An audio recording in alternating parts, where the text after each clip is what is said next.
Yes, page number 125, part 4th of the chapter. Won't your mother be looking for you? The conductor asked when he gave the girl her ticket. Now, second time, Wali gave the money to conductor to go back and he gave the ticket to Wali, and then he said that won't your mother be looking for you? No, no, one will be looking for me. No one will be looking for me, she said. The bus started, and again there were the same wonderful sights. So the bus started, and again there were same wonderful sights. Wali wasn't bored in the slightest and greeted everything with the same excitement she would felt the first time. Now she was again enjoying all the things. She was not bored, and with the same excitement she was looking all the thing as she was looking for the first time, as she was feeling for the first time. The same excitement she is having again. But suddenly she saw a young cow lying dead by the roadside, just where it had been struck by some fast moving vehicle. The cow, which was earlier we had seen young and moving here and there with the tail upward, it made Wali laughing. But now what happened? The cow died. By the roadside, the cow was dead because some fast moving vehicle struck the cow and the cow died. Isn't that the same cow that ran in the front of the bus on our trip to town? She asked the conductor. Now she asked this question to conductor. This is the same cow which we have seen earlier when we are coming to the town. The conductor nodded. Nodded means to move your head up and down so that in saying agreement, yes. Okay. And she was overcome with sadness. Now she is very sad when she had seen this. What had been a lovable, beautiful creature just a little while ago had now suddenly lost its charm and its life and looked so horrible, so frightening as they lay there, legs spread eagled, a fixed stare in its lifeless eyes, blood all over. The cow, which was so charming, which was so beautiful, when it is having a life, the same cow after that lost all its charm, its life, and it was looking horrible, frightening also, because the legs spread eagled. Eagled means lying with your arms and legs stretch out. They are stretched only because they are lifeless. That's why. Fixed stare, or say the legs are spread out. Okay, and fixed stare in its lifeless eyes, and the eyes are lifeless now.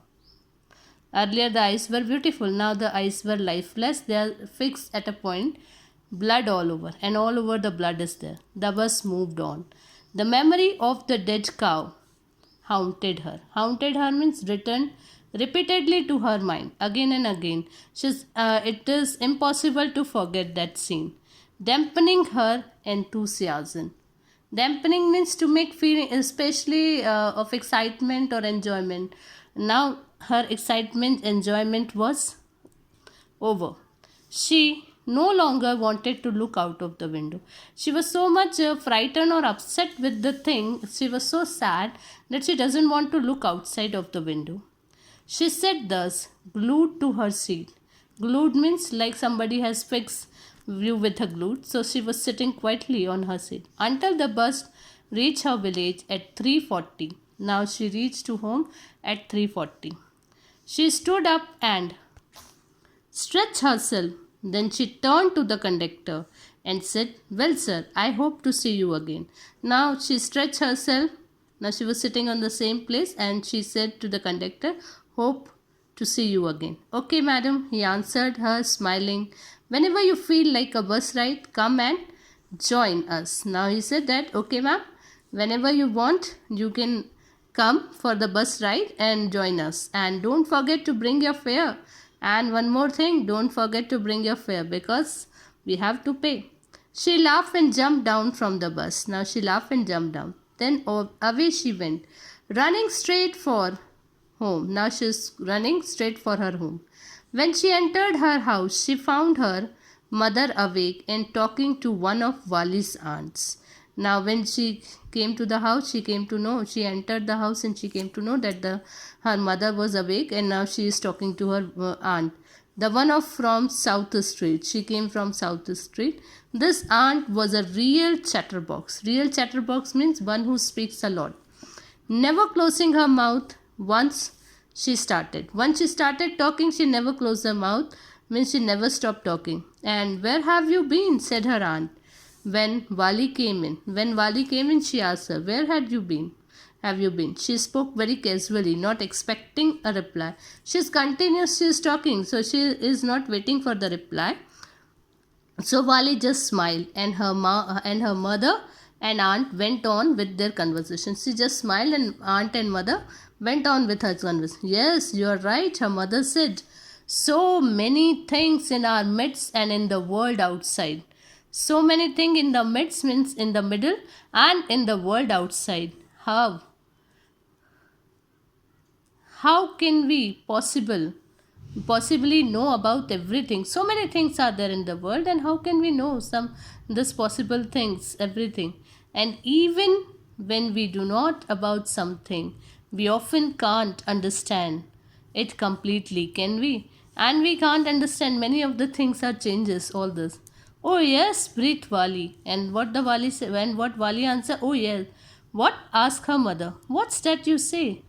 Oh, said Wali, I was just agreeing with what you said about things happening without our knowledge. Now Wali said, yes, oh yes. And her mother said, what are you saying, Wali? So she said, just I am giving my answer that, yeah, lots of things are happening without our knowledge, we don't know. Just a chit of girl she is, said her aunt. Chit of girl means, chit means a confident young woman. So her aunt said that she's just a chit of girl.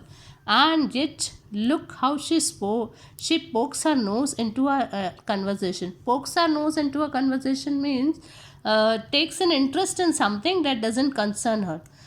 This topic is not for you, but then also you are taking interest. So she said that how she pokes her nose into a conversation, just as though she were a grown lady, and she was just talking like a grown up lady. Wali smiled to herself. She didn't want them to understand her smile. Wali smiled, and she doesn't want that they must know why she is smiling, because she had seen everything by her own that bus in that bus ride. But then there wasn't much chance of that, was there? But there was no chance of it that anybody come to know this or not. Okay, so her mother did not get to know about her bus journey. This was the. Hope you understood the story. Madam rides the bus.